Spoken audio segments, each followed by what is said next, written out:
ربط سوره فرقان و سوره شعراء در سوره فرقان همین بود که سرچشمه خیر و برکات فقط الله هست، برای اثبات اون دلایل عقلی آمد. حالا در سوره شعراء دلایل نقلی ذکر میشه. در سوره شعراء دلایل نقلی از موسی، از نوح، از هود، از صالح، از پیامبران مختلف، از همه انبیا که قبلا شما خواندید. و ربط دیگه اینه که در پایان سوره فرقان الان شما خواندید فقط کذبتم فسوف یکون لزاما. ای مشرکان، شما تکذیب کردید دعوت حق را، لذا عذاب برای شما لازمه. فسوف یکون لزاما، عذاب لازمه. حالا در سوره عرض کنم که شعراء بعد از این که قبل از این که واقعات بیان میشه، مثلا واقع قوم موسی بیان میشه، قوم نوح بیان میشه، همه میشه، میفرماید قبل از آن فقط کذبوا فسیأتیهم. قریش هم داره تکذیب میکنه، مثل همین فقط کذبتم. قریش تکذیب میکنه، لذا انجام و عاقبتی که برای اقوام سابق آمد برای قریش هم میآید. همون انجام برای اونها چی آمد؟ برای اونها عذاب آمد به شکلهای مختلف، به شکلهای گوناگون. پس اون عذاب برای این مکذبین هم میاد، برای قریشی ها میاد. قریشی ها از اونها چه چیزی بهترند؟ هیچی بهتر ندارند، لذا برای اینها هم عذاب میآید. چنانچه آیه 6 همین سوره است، فقط کذبوا فسیأتیهم انباء ما كانوا به یستهزئون. بله، پس این سوره تمام دلائل نقلی هست. الله تعالی می فرماید طاسیم میم تلک آیات الکتاب المبین، اون از مقطعات است. الله اعلم بمراده. این آیات آیات کتاب مبین هستند. صفت کتاب چی آمده؟ مبین. اشاره به چیه؟ دلائل نقلیه. لعلک باخع نفسک، دیروز هم این آیه را خواندیم. این لعل برای ترجی نیست، برای اشفاق است. یعنی چی؟ یعنی قابل شفقتی، قابل ترحم هستی. ای پیامبر من، ای حبیب من، که خودت را به هلاکت میندازی. باخع نفسک، ای هالک نفسک، خودت را به کشتن میدی. به خاطر چی؟ به خاطر اینکه الله یکونوا مؤمنین، که اونا مؤمن نشدند، مؤمن نمیشوند، ایمان نمی آورند. تو خودت را چرا از بین میبری؟ اونا ایمان نمی آورند، چوبش را میخورند، کتکش را میخورند. الله تعالی میفرماید که من خودم نمیخوام اون ایمان جبری را، و الا اگر من بخوام، من از آسمان چیزی نازل میکنم همه از ترس ایمان میارد. ولی خدا میخواد که هر کسی با اختیار خود با خوشی ایمان بیاورد. لذا میفرماید ان نشأ ننزل، اگر ما بخواهیم نازل میکنیم من السماء علیهم من السماء، بر آنها از آسمان، آیتا آیه و نشانی. فظلت اعناقهم لها خاضعین، بگردد گردنهای اونها برای اون فروتن، یعنی در مقابل اون گردنشون فروتنی بکند، تسلیم بشوند. اما ما این کار را نمی کنیم. ولکن لنبلوهم، نه، ما امتحان میکنیم، میخوایم با خوشی خودشون ایمان بیاورند. فقد وما یأتیهم من ذکر من الرحمن، حالا سرزنش بر اونها، پیش آنها هیچ پندی از جانب الرحمن نمی آید که محدث جدید باشد. الا كانوا عنه معرضین، مگر اینها از اون چی میکنند؟ اعراض میکنند.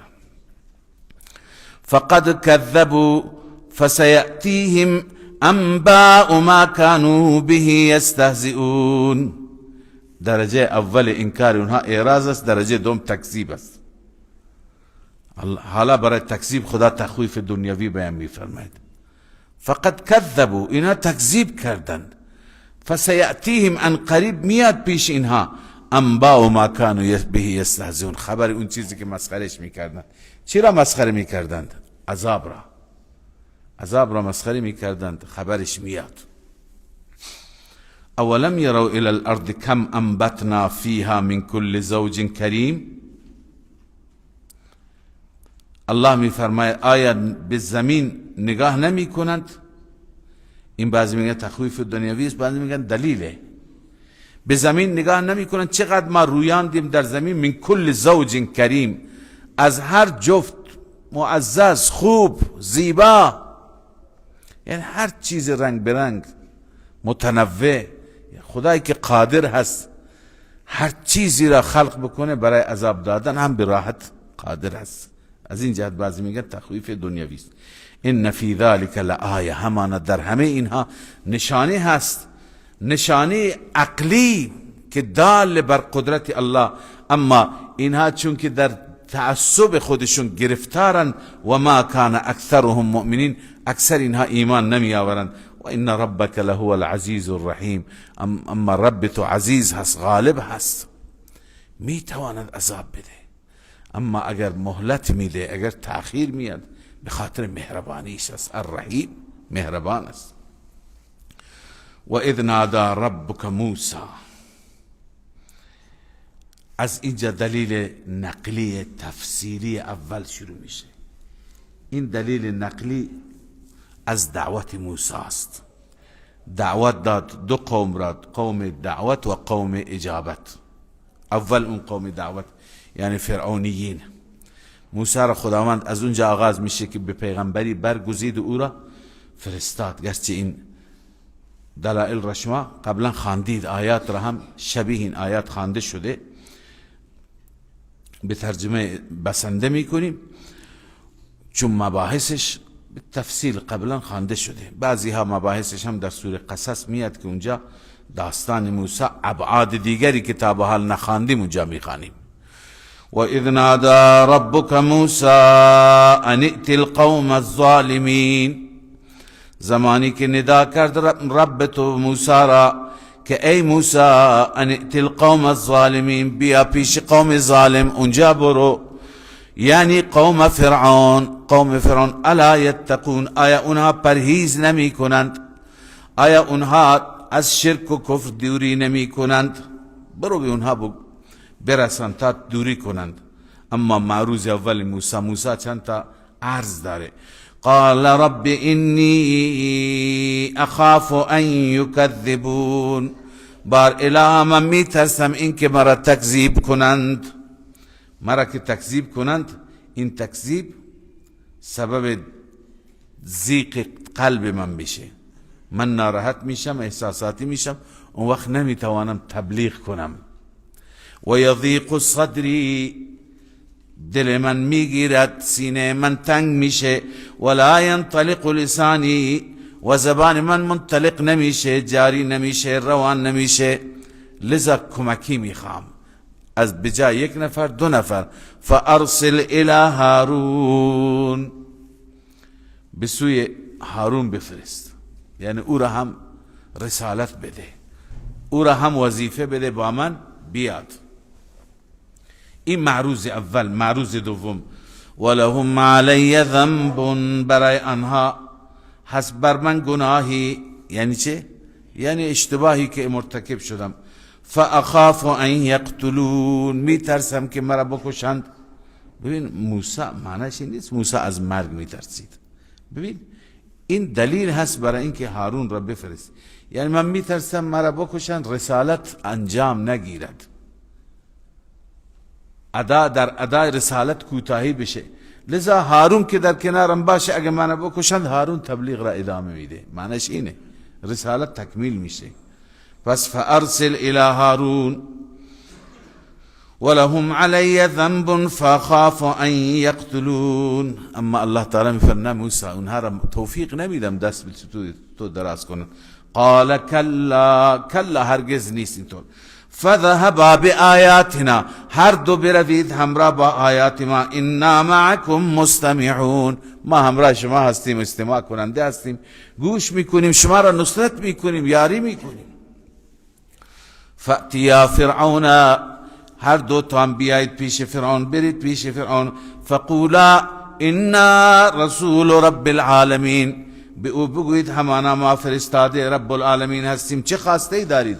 ان ارسل معنا بنی اسرائیل، این که بفرست همراه ما بنی اسرائیل را آزاد کن، چرا اسیر و برده تو هستند؟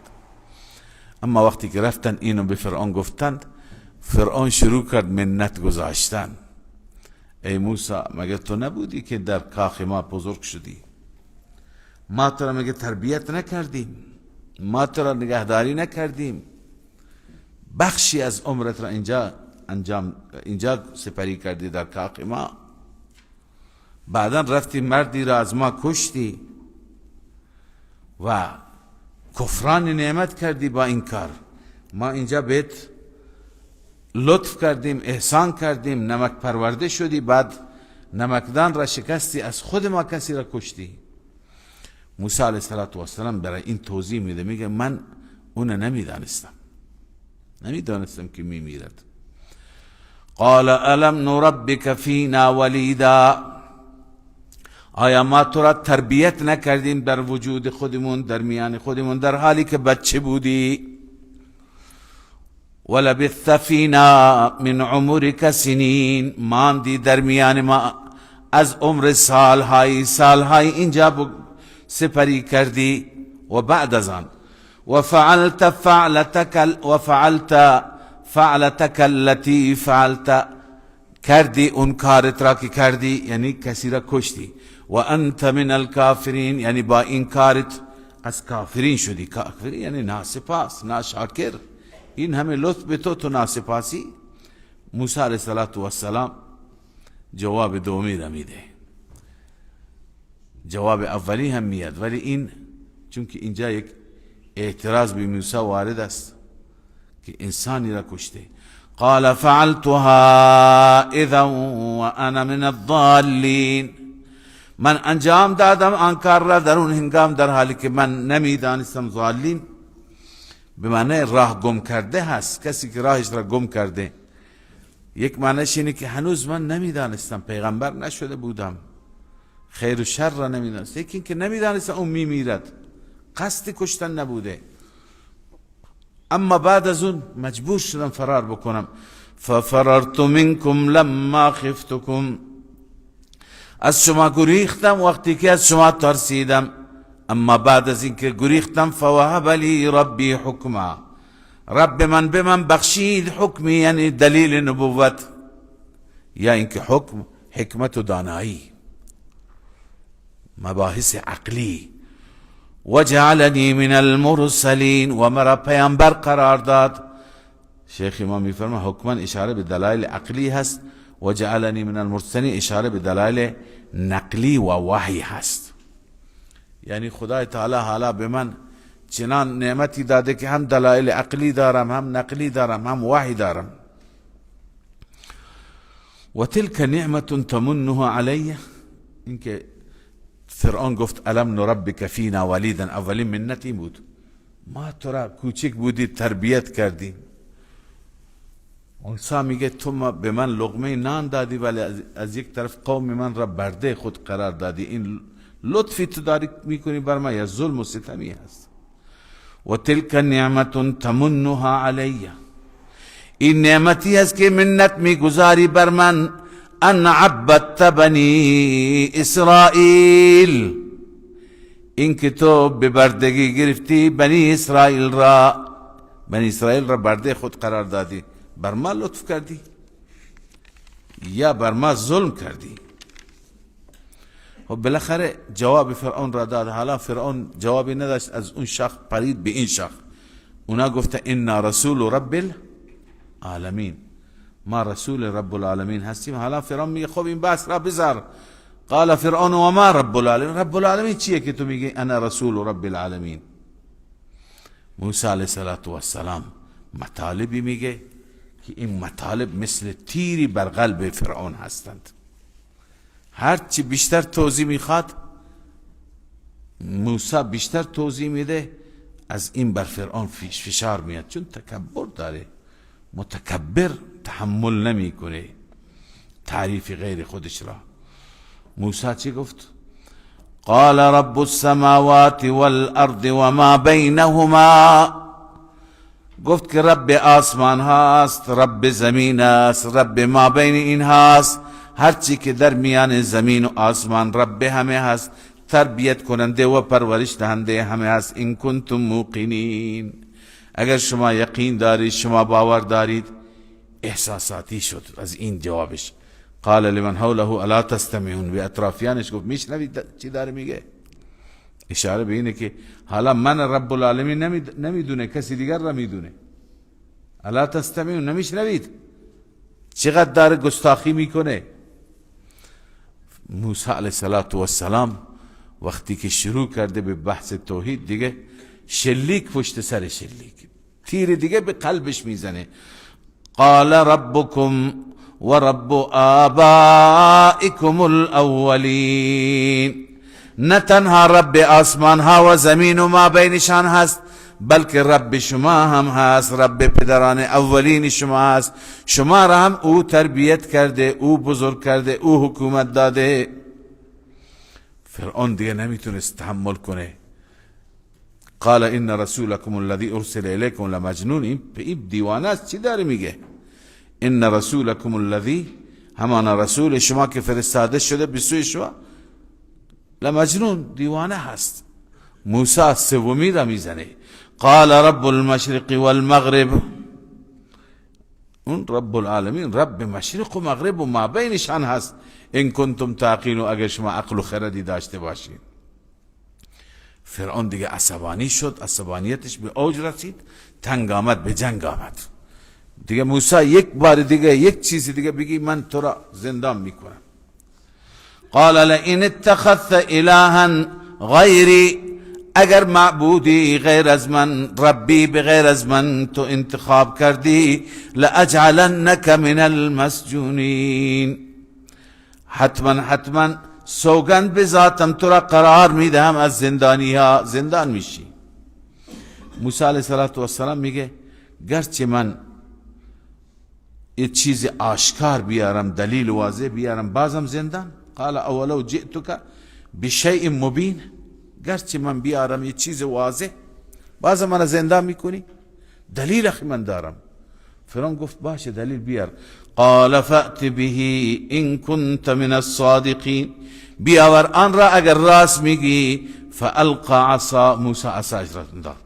فاذا هي ثعبان مبین، اژدهای واضح و روشنی بود، اژدهایی که به سمت فرعون میرفت. فرعون گفت که جلوش را بگیر، ترسید.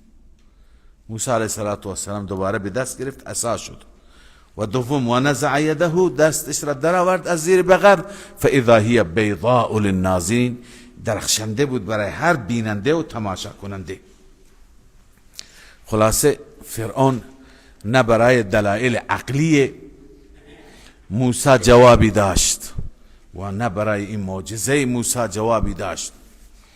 فوراً تشکیل جلسه داد، کابینه را طلبید، کابینه را احضار کرد و گزارش داد. قال للملأ حوله، به درباریانی که اطرافش بودند، اعضای کابینه، مشاوران، به آنها گفت ان هذا لساحر علیم، این موسی که آمده جادوگر خیلی وارد است. علیم یعنی ماهر، وارد. اما فرعون هست و فرعون تمام عرض کنم توطئه‌ای هست، وجودش پر از توطئه هست، تاکتیک بلده، میخواد اعضای کابینه را تحریک کنه بر علیه موسی. میگه یرید ان یخرجکم من ارضکم بسحره، این میخواد با این جادوی همه شما را از این سرزمین آبایی و اجدادیتون بیرون کند. فماذا تأمرون، شما به من چه امر میکنید، چه مشوره میدید؟ بالاخره اعضای کابینه گفتند که جادوگر تو مصر زیاده، جادوگر در مصر زیاده. من قبلا شاید این مطلب را خدمت شما عرض کردم که خداوند عزوجل هرگاه پیغمبری را که معجزه میده، معجزهش طبق شرایط اون زمانش هست. مثلا در زمان موسی علیه السلام اوج جادو و جادوگری بود، هر کسی بالاخره ماهرتر با جادوی بزرگتری نشان میداد. خداوند به موسی مطابق حالات اونها معجزه داد که این معجزه را وقتی که ببرند در اون دنیای پر جادو در مقابل این معجزه همه کم می آورند. یا مثلا میگویند در زمان عیسی علیه السلام مردم از نظر طب و طبابت و علم طب به اوج ترقی و پیشرفت رسیده بود. هر مریضی پیش می آمد اطباء دکترهای اون روز علاج میکردن، درمان میکردن. 3 مریضی را نمیتونستن علاج بکنند. یکی کور مادرزاد را نمیتونستند خوب بکنند، یکی مریضی برس و پیست را که پوستی هست وقتی که برای کسی پیش می آمد نمیتونستن خوبش کنند، و یکی مرده وقتی انسان میمرد دیگه نمیتونست کاری بکنند، دیگه همه را علاج میکردند. حالا الله عزوجل به عیسی معجزه طبق شرایط اون زمان داد، یعنی اون کاری که اطباء عاجزن عیسی انجام میداد.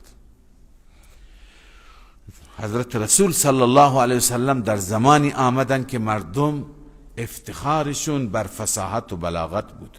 همش جلسات و محافل ادبی، نثر و نظم و شعر و مبارزه و مقابله و این یکی از اون برتریش را ثابت میکرد، اون از این کم می آورد. بالاخره میدان و دور فصاحت و بلاغت بود.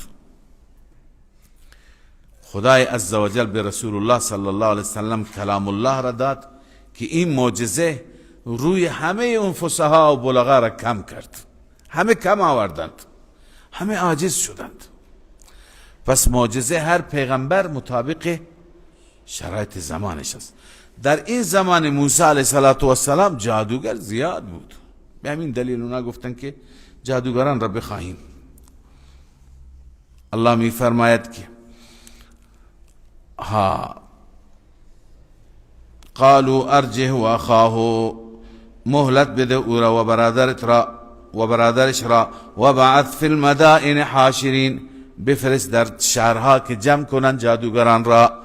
یأتوک بكل سحار علیم، برای تو بیاورند هر جادوگر ماهر را. فجمع السحرة، جمع شدن همه جادوگران، لمیقات یوم معلوم، برای میقات و وعده روز مشخص. روز میگویند عید بود، جشنشون بود. و قیل للناس، دعوت عمومی شد. و قیل للناس، به مردم گفته شد هل انتم مجتمعون، آیا جمع می شوید؟ این استفهام طلبی است، یعنی از اونها تقاضای تجمع کردن. لعلنا نتبع السحرة، شاید ما دنبال کنیم جادوگران خودمون را، یعنی اگر اونها غالب شدن پیروز شدن همه ما بر مسیر اونها میریم. این 2 مفهوم میتونه باشه، یعنی اونها که غالب بشن قطعا مسیرشون حقه، ما دیگه همون مسیر را بگیریم، به طرف مسیر موسی را دنبال نکنیم، موسی را دنبال نکنیم، از موسی تبعیت نکنیم، اونها را دنبال کنیم. لذا فلما جاء السحرة، جادوگران وقتی که آمدند، قالوا لفرعون، به فرعون گفتند ائن لنا لاجرا ان كنا نحن الغالبین، اگر ما پیروز شدیم غالب شدیم اجر داریم، پاداشی هست، چی به ما میدی؟ میخواستن بدونند، اونا مطمئن بودن که پیروز میشند، چی به ما میدی؟ قال نعم، بله اجر هست. و انکم اذا لمن المقربین، در این هنگام از مقربین دربار میشید، از نزدیکان میشید. بالاخره رفتند. حالا کیفیت مبارزه، ولی شما قبلا خواندید در سوره اعراف که اونها وقتی که موسی را دیدند، متانت را دیدند، سنگینی را، انسانیت را، ظاهر را، اونها متاثر شدند. با هم دیگه گفته این چهره دروغینی نیست، بیاییم و مبارزه نکنیم، این شخصیت خوبیه. ولی فرعون اجبارشون کرد، فرعون مجبورشون کرد. بالاخره قرار گرفتند. همین که موسی را دیدند، همین زمان در واقع گویا جرقه ایمان در دل اونها روشن شد. قال لهم موسی القوا ما انتم ملقون، کیفیت مبارزه. موسی به اونها گفت بیندازید آنچه که میاندازید.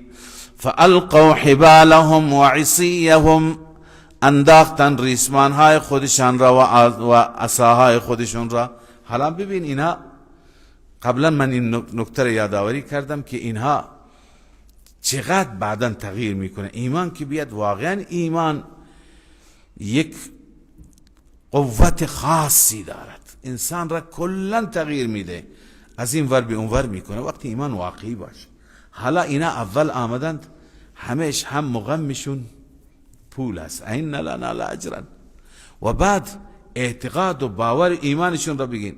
و قالوا به عزت فرعون، به عزت فرعون، قسم به عزت فرعون یا به برکت فرعون. بعضی گفتن انا لنحن الغالب، ما غالبیم، یعنی خدا فرعون بود، قسم به فرعون میخوردن، برکت را از فرعون میدانستن، لذا گفتم ما غالبیم. اما وقتی که رفت موسی را دیدن، نه. فالقا موسی عصا، موسی عصایش را انداخت، فاذا هی تلقف ما یأفکون، در این هنگام میبلعید آن دروغ هایی که اونها سر هم کردند. افک دروغ را میگند. اونها حقیقتا عصاهایشون، ریسمانشون عوض نشد، ظاهر عوض شد، در واقع از عوض نشد. پس اونها یک فنفوتی بکار بردن که مردم حقیقت را نمیدیدند، پس دروغی تحویل دادند. فالقی السحرة ساجدین، جادوگران به سجده افتادند. قالوا آمنا برب العالمین، گفتم ما ایمان آوردیم به رب عالمیان. اما این رب عالمیان فرعون نیست، فکر کنه ما اون میگیم، رب موسی و هارون، اون ربی که رب موسی و هارون هست. فرعون آتش گرفت با این جمله. قال آمنتم له قبل ان آذن لكم، قبل از اجازه من، قبل از اینکه من اجازه بدم ایمان آوردید؟ حالا راز را فهمیدم. عرض کردم این توطئه، این تاکتیک دیگری هست که مردم ایمان نیاورند. حالا راز را فهمیدم. انه لکبیرکم الذی علمکم السحر، پس بزرگ شما، استاد بزرگ شما همین موسی است که شما را تا به حال جادو یاد میداده. شما استاد و شاگرد دید، شما از یک طیفی هستید، آمدید ما را سر کار گذاشتید. انه لکبیرکم الذی علمکم السحر فلسوف تعلمون، ان قریب وبال این کارتون را میفهمید که شما چه اشتباه بزرگی کردید. چه کار میکنی؟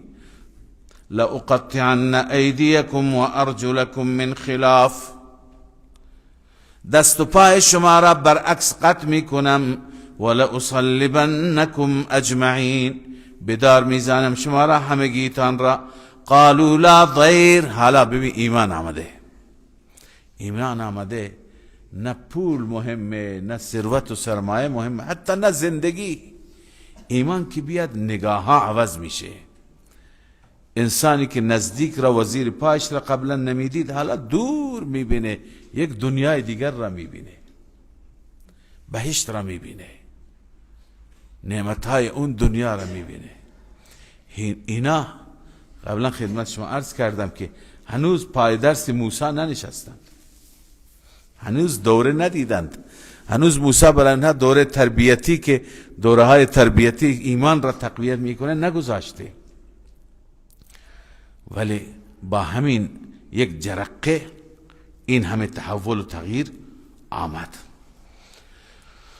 لذا میگویند که لا ضیر، پروایی نیست. انا الی ربنا منقلبون، همانا ما به سوی ربمان برمیگردیم. انا نطمع، همانا ما طمع داریم، ما انتظار داریم.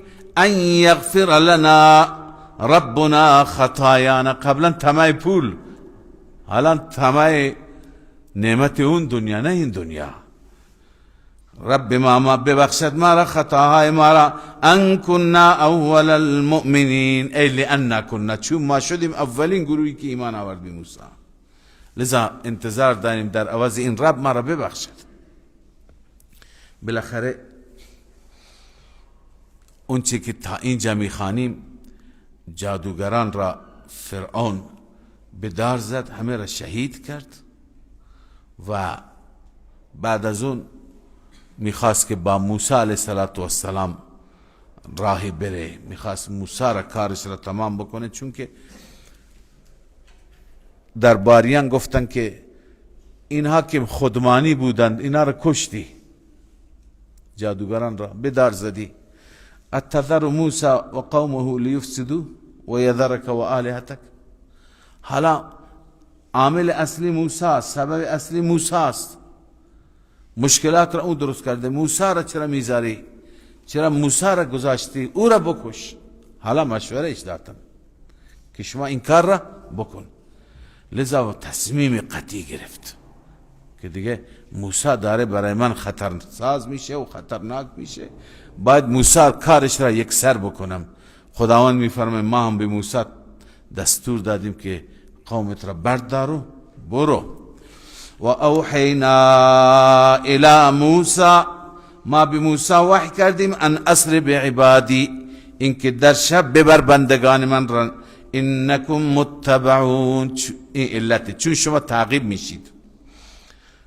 فارسل فرعون، وقتی که فرعون متوجه شد صبح که موسی رفته، تمام بنی اسرائیل رفته، تمام کارخانه هایش تعطیل شده، کارها تعطیل شده، باغات تعطیل شده، هیچ که نیست. این همه وقت بنی اسرائیل بود که اونها رو به بردگی گرفته بود، حالا داره فلج میشه، کسی نیست کار بکنه.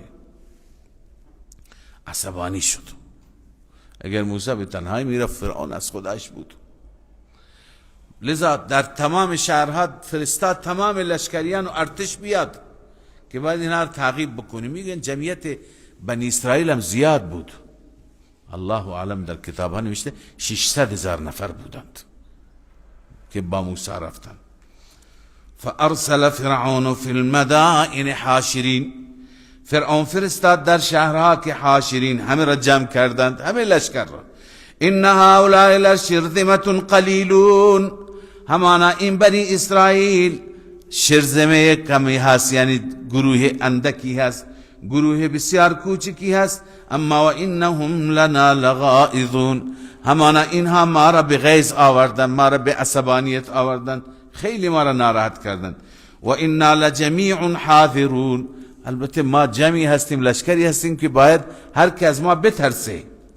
حاذرون یعنی چه؟ برحذر باشه از ما. بالاخره الله میفرماید با این غرور و تکبر ما اونها را از خانه هایشون، از باغ هایشون، از کاخ هایشون، از بهترین اماکنشون راندیم، بیرون کردیم، بیان بیرون تا بیرون بمیرند. فاخرجناهم من جنات و عیون، ما آنها را بیرون کردیم از باغات و چشمزارها، و کنوز، و همچنین از کنوز یعنی عرض کنم خزانه هایی که اونها داشتند، و مقام کریم، جاهای معززشان، کذالک یعنی القصه کذالک، این چنین. و اورثناها بنی اسرائیل، وارث همه اون سرمایه قرار دادیم بنی اسرائیل را. حالا بنی اسرائیل چطور وارث شد؟ در قرآن هم نیامده، در تاریخ هم نیست که بنی اسرائیل برگشته باشه. حالا بعضی میگن شاید برگشته، اون چی که به دردش میخورده برداشته و رفته. فاتبعوهم مشرقین، حالا اصل داستان اینه که فرعون اونها را دنبال کرد مشرقین، سر صبح دنبالشون افتاد، تند رفتن، اونام از قضا راه اشتباه رفتن، به دریا برخوردن. فلما ترا الجمعان، وقتی که دو گروه، دو لشکر همدیگر را دیدند، اونها بنی اسرائیل دیگه ترسیدن، فرعون آمد، دستگیر شدیم، تمام شد از ما. قال اصحاب موسی انا لمدرکون، اصحاب موسی به موسی چی گفتن؟ ما دستگیر شدیم، یافته شدیم، دستگیر شدیم. قال کلا، اما ایمان پیغمبر را گفت هرگز اینطور نیست، رب من وعده داده، ان معی ربی، رب من با من هست، سیهدین، ان قریب راهنمایی میکنه چیکار کنیم. چنانچه الله راهنمایی کرد. راهنمایی الله این بود که فاوحینا الی موسی، ما به موسی وحی کردیم، ان اضرب بعصاک البحر، به وسیله عصایت بزن دریا را، بحر قلزم مراد است، دریا قلزم را.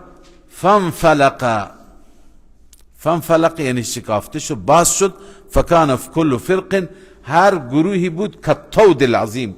طود انبوه را میگن، اون که سر هم انباشته بشه، مثل یک طود، یک انبوه از آب یا کوه بسیار بزرگ. و ازلفنا ثم الاخرین، اونجا نزدیک کردیم اونجا دیگران را، یعنی فرعونی ها را هم گذاشتیم بیان نزدیک بشند. و انجینا موسی، اما تفصیلش را شما قبلا خواندید. و انجینا موسی و من معه اجمعین، ما نجات دادیم موسی را و هر کسی با او بود همگی را. ثم اغرقنا الاخرین، بعدا دیگران را یعنی آل فرعون را غرق کردیم. ان فی ذلک لآیه، در این نشانه هست، دلیل هست دال بر قدرت ما. و ما کان اکثرهم مؤمنین، اما اکثر اونها ایمان نداشتند. و ان ربک لهو العزیز الرحیم، این نتیجه هست همانا رب تو غالب هست، هر کاری میتونه بکنه، عذاب میاره اما مهلت که میده، الرحیم به دلیل مهربانیش هست. صدق الله العظیم. بقیه بعد از زنگ تفریح ان شاء الله.